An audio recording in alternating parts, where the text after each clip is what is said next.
Guys, ito, maulan na maulan na hapon sa inyo, ano? Grabe. Ang lakas na naman ng ulan. Ito, kakauwi lang natin ng bahay. So, maya-maya tayo papasok. Okay, meron lang akong guys, meron lang akong gustong i-share sa inyo, no? Kasi nababasa ko lang guys, nababasa ko lang sa mga natin. Dun sa mga messages natin, no? Kasi meron nag-message sa atin. Ang sabi niya doon, yun nga, kung paano nga raw mag-apply dito sa Canada, no? So from from Saudi, no, sa Riyadh. Dati nating katrabaho, no? Ito naman hindi naman Pilipino to.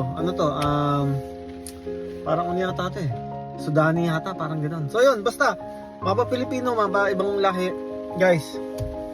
Ito lang ang may advice ko.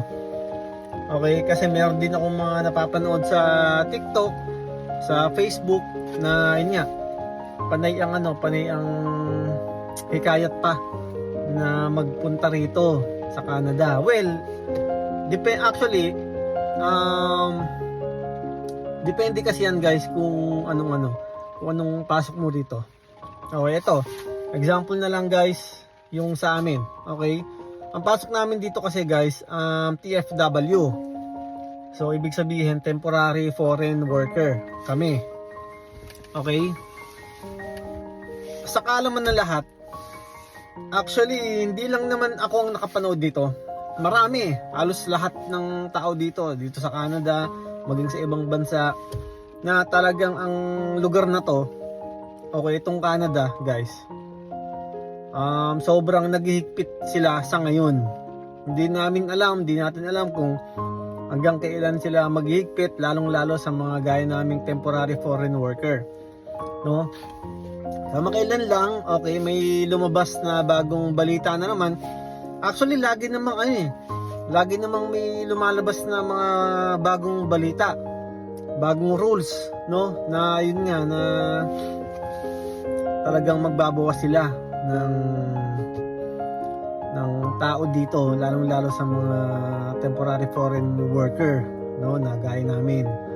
Nito lang parang meron yata silang target bago matapos ang taon na to ng 4.9 million. Okay? 4.9 million na ang pagkakaalam ko hindi na aaprubahan ang kanilang mga working permit, ganun. So, syempre, bilang TFW na gaya namin, nakakakaba. Okay?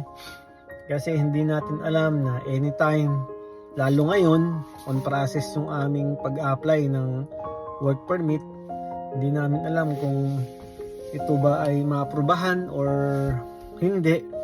Diba? Sa ngayon kasi guys, talagang pinapasa Diyos na lang namin yung mga mangyayari sa mga susunod. Okay? Kasi siya naman talaga ang may hawak na lahat, siya ang nakakaalam na lahat, at siya lang yung makakasagot, di ba? Hindi kung sino-sino o hindi si ganto, si ganyan. Siya lang talaga makakasagot kung ang Canada ba ay para sa amin, no? Kasi kung hindi naman, wala namang problema sa amin.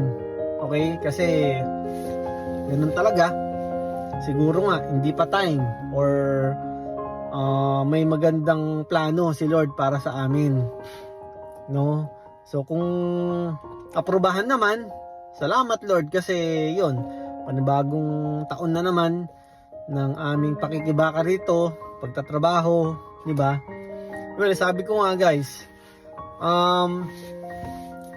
hindi na kami nagpapa-stress guys, hindi na talaga, kasi sobrang nakakapagod na rin ang mag-isip araw-araw, maya't maya na tanong namin kung ano na ba yung mangyayari sa amin, 'di ba? Hindi lang kami, okay? Hindi lang kami.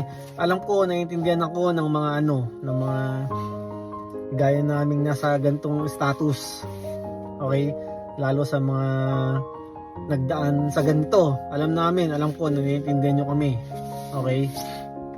Kaya ang may advice ko lang guys sa mga nagbabalak na magpunta dito, okay, pagsipan nyo na muna, kasi lalo kung ang pasok nyo, yung nabanggit ko kanina, lalo kung ang pasok nyo ay TFW, no? Sa ngayon kasi medyo nagigpit talaga sila. Well, kung ang pasok nyo naman dito ay landed PR na, yun, mas maganda. Okay, mas okay yun guys, mas okay yun kasi nga syempre yun, sureball na. Okay, hindi ka nadadaan sa kukuha ka ng LMIA, mag-renew ka ng work permit. Kumbaga, diretso ka ng PR dito, mas maganda yun. Okay, mas okay yun. At kung ikaw naman guys ay pasok mo rito ay gaya ng mga talagang kailangan nila, like yung mga nagtatrabaho sa mga ospital o mga health workers, yan, mga ganyan. Kung ganyan ang pasok nyo guys, kailangan dito yan. So maganda rin yan. Kahit na ikaw ay maging TFW pansamantala, pero matik yan guys. Siguro ilang buwan o maximum siguro 1 taon PR ka na kagad, no? Kaya nga nasabi ko sa inyo guys, medyo mahigpit sila sa ngayon. Okay, may mga napapanood ako, may mga nababasa ako sa Facebook, sa TikTok na yun nga, panipang hikayat nila na magpunta rito na ganito raw ang sahod, paglinis, ganun, or kahit anong trabaho, basta sa mga sa mga restaurant o yan, yung mga food industry. Well, okay naman guys, okay naman nang magtrabaho dito. Kaso nga lang, ang may advice ko lang ay pagsipan nyo na muna. Kung ang pasok nyo ay talagang PR landed na yun, mas maganda yun. Or kung yun nga, yung gaya na banggit ko, health worker, ganyan. Mga ganyang guys, mga ganyang okay na okay yan. Mas madali. Okay? So, yun lang. At isip-isip muna. Okay, hindi ko naman sasabi na huwag kayo magpunta rito. Hindi ko sasabi na